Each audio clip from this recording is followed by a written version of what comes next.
Assalamualaikum warahmatullahi wabarakatuh. Alhamdulillahirabbil alamin. Pada kesempatan hari ini kita bisa berjumpa walaupun tidak tatap muka langsung, kita bisa belajar melalui virtual, yaitu di YouTube ini, dengan keadaan sehat walafiat. Amin ya robbal alamin. Langsung saja, kami dari kelompok 2 yang beranggotakan 2 orang, yaitu satu saya sendiri Ahmad Khalilur Rahman, dan yang kedua ada Mbak Siti Halimatus Sa'diyah. Kami akan menerangkan tentang asesmen dalam konseling rehabilitas. Langsung saja untuk slide yang kedua, definisi asesmen dalam konseling rehabilitas.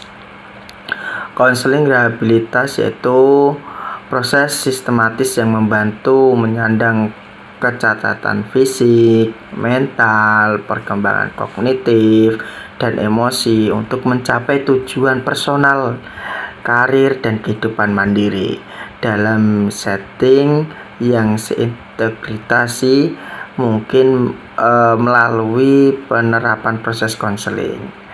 Jadi dalam proses konseling rehabilitasi itu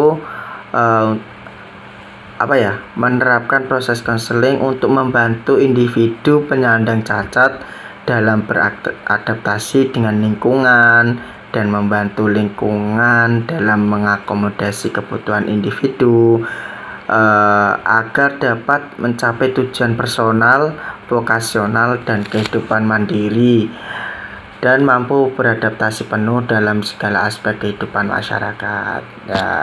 Kita sebagai calon konselor untuk mengatasi konseling rehabilitasi ini tidak lain untuk bertujuan untuk mencapai tujuan personal dalam untuk konseling untuk bisa mandiri dan mampu beradaptasi penuh dalam segala aspek kehidupan masyarakat. Selanjutnya, untuk slide yang selanjutnya, dari definisi tentang rehabilitas tersebut ada beberapa hal penting yang dapat dibahas dengan singkat, yaitu satu, usaha rehabilitas merupakan proses rangkaian kegiatan yang dilaksanakan oleh petugas rehabilitas secara bertahap, berkelanjutan, terus-menerus sesuai dengan kebutuhan.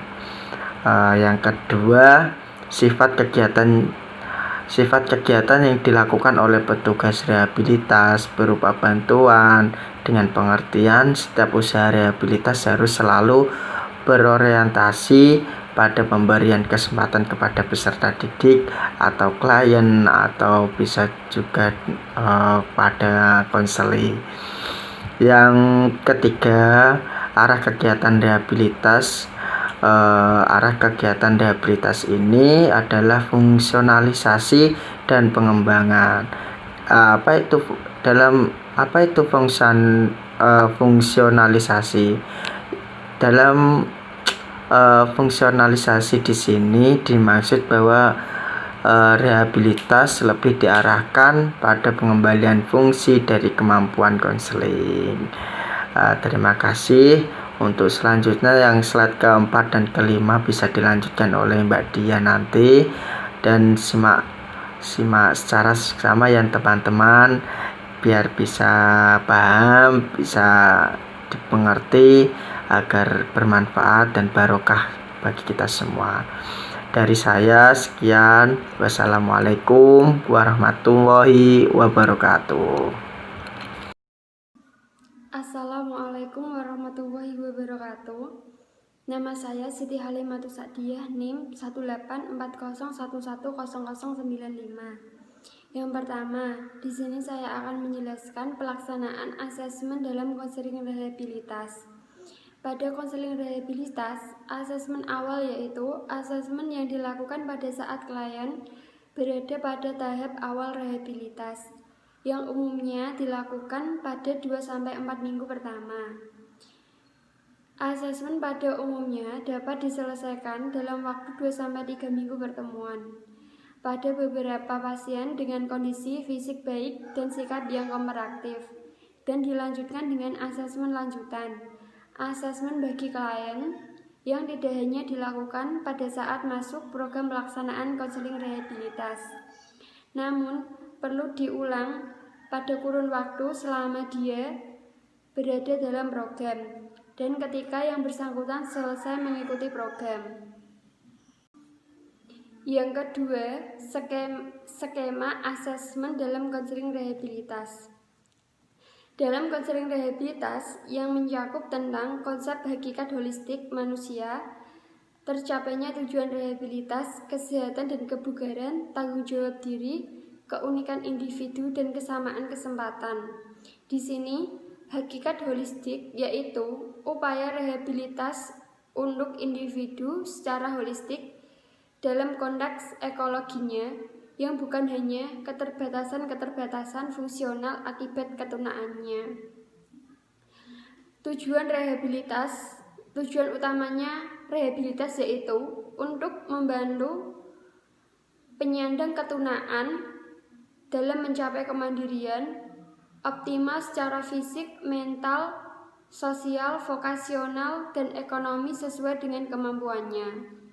Kesehatan dan kebugaran. Kesehatan dan kebugaran tingkat tinggi yang mencakup kesehatan dan kebugaran fisik, mental, dan spiritual. Tanggung jawab diri yaitu memaksimalkan tanggung jawab individu untuk kesehatan dan rehabilitasnya sendiri agar mampu untuk pemeliharaan dan peningkatan kesehatannya secara umum. Sekian presentasi dari kelompok 2, terima kasih.